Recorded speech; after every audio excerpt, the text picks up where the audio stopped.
everybody, and welcome back to another review and to another car that I got for my birthday this year. Today, we're going to be taking a look at Nelson Blindspot right here from the 2014 RSN series. He was the deluxe in the line, number 5 out of 8 as you can see, and this is one item I was really excited to get. Nelson Blindspot is of course one of the Piston Cup TV camera cars. We see him alongside Chuck Choke Cables at both races in the movie. Chuck was released first back in 2010, and then Nelson finally joined him in 2014, despite the fact that Nelson is quite a bit more prominent in the shots in the movie, and Artie actually calls out Nelson Blindspot by name, telling him to zoom in. He says, "Nelson, zoom in," or something along those lines. I'll be signing autographs later today for my incredible impression of Artie from the first Cars movie. Thank you. But I'm super excited to open this guy up, not just because he's a really cool release, but also because he comes with this whole TV camera that I think is really cool. Of course, he was a deluxe in the line. He reuses the mold of Murphy here.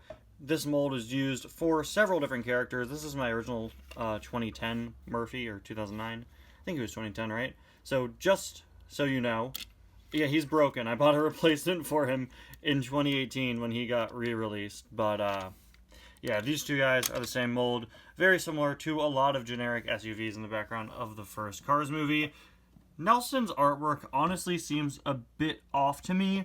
While most characters get their own original artwork for their diecast releases, it just kind of feels like they cropped him out of a screenshot of him from the movie. I'm going to go back into Cars while I'm editing this and see if I can find the exact shot that I'm talking about, and if not, you'll see on screen right now that they don't line up, but I'm almost positive they just cut him out of the movie, and they went from there.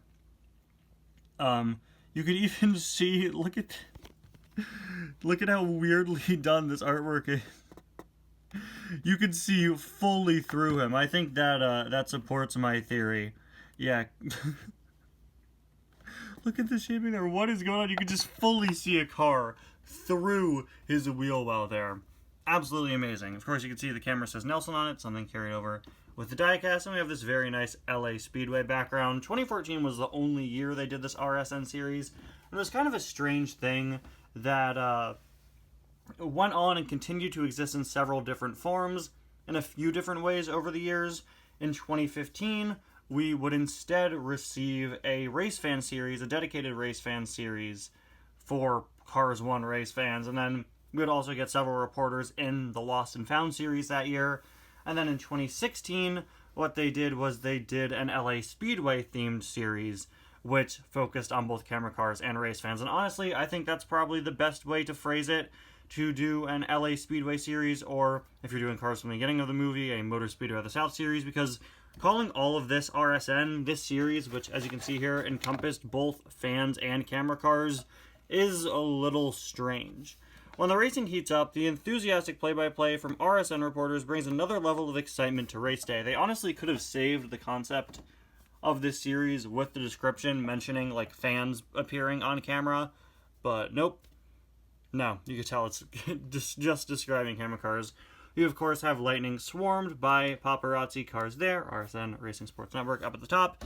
And you can see Timothy Two-Stroke, Nelson Blindspot, Cora Copper, who I think I got for my birthday last year, maybe 2 years ago now, Matthew Trueblood McCrew, Todd the Pizza Planet Truck, and Chuck Choke Cables. Only one here that I don't have. Definitely got to pick him up at some point. He's not all that expensive, and neither is Nelson. Now, to me, the most interesting thing about the packaging for this item is something that I believe whoever we bought this off of, whoever my parents bought this off of, added themselves. As you can see, this is a little sticker labeled T12813 6.99.42. Obviously something that the eBay seller put on before listing this item. I don't know exactly what it means, but I assume that this date right here is when they picked up the item, December 8th, 2013. Maybe the T is for toy or something, I'm not sure. Or maybe Target they bought it at, I don't know. But you can see 12/8/13. Nelson was a 2014 release, so perhaps they found him early in late 2013. $6.99 is the price of a deluxe here in the US. I'm not sure what that is. Maybe that 0.42 is the weight or something like that. But I honestly think that's pretty cool. A bit of a relic from when this guy was purchased. Poor Nelson has been sitting around in somebody's online store for over a decade now. But it's okay. He's been purchased, and he's now mine. So let's just get him out of the packaging real quick. And there we go. Man, I miss deluxes, guys. I miss reviewing deluxes. I miss having a deluxe in my collection. I hope they come back soon. They've really got it at this point. Alright, let's pop the camera out. There we go. Very unique accessory. It's on a hinge, as you can see. Are there two hinges? Is this also a hinge? I'm not sure if I'm supposed to be moving that or not. I don't think so, no. So, as you can see... Wait, hold on. Is this on a hinge? I don't want to accidentally break it. No, it's not on a hinge. It's just kind of looks like it. In real life, you know, that would be a hinge. In universe, it would be a hinge. But yeah, this is a really, really solid camera accessory. You've got RSN 4 Racing Sports Network there. It says Nelson. And this is just really well made. We've got this hinge here. Oh, I love how the inside of the camera looks. That looks great.